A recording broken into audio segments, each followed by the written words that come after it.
Welcome back to my vlog again. So for today's video, papakilala ko sa inyo.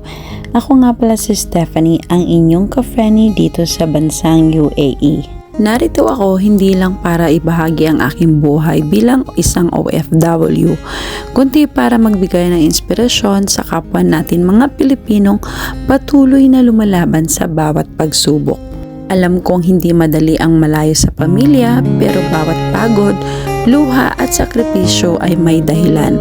Lahat ng ito ay para mabigyan natin ng mas magandang kinabukasan ang ating mga mahal sa buhay, lalo na ang ating mga anak.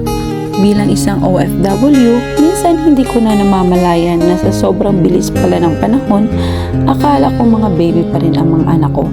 Pero hindi pala, malalaki na pala. May sarili na rin para silang pag-iisip. May mga pinagdadaanan na rin sila. At may mga pagsubok na dumarating sa kanilang buhay na kailangan nating unti-unting intindihin at tanggapin bilang isang magulang. Dati isa lang talaga ang aking hiling at patuloy kong pinapangarap hanggang ngayon ang makasama ang aking mga anak, kagaya ng ibang OFW dito sa Dubai. At sa desire ng aking puso at aking pagsusumikap, nakita din ng Panginoon ang lahat ng ito at unti-unti niya itong pinaparana sa akin. May mga pagsubok man ngayon, pero alam kong may plano ang Diyos sa buhay ko at sa buhay ng anak ko. Kaya sa mga OFW dyan, tandaan mo, hindi ka nag-iisa sa laban. Patuloy lang tayong magtiwala sa Diyos, mangarap at huwag sumuko.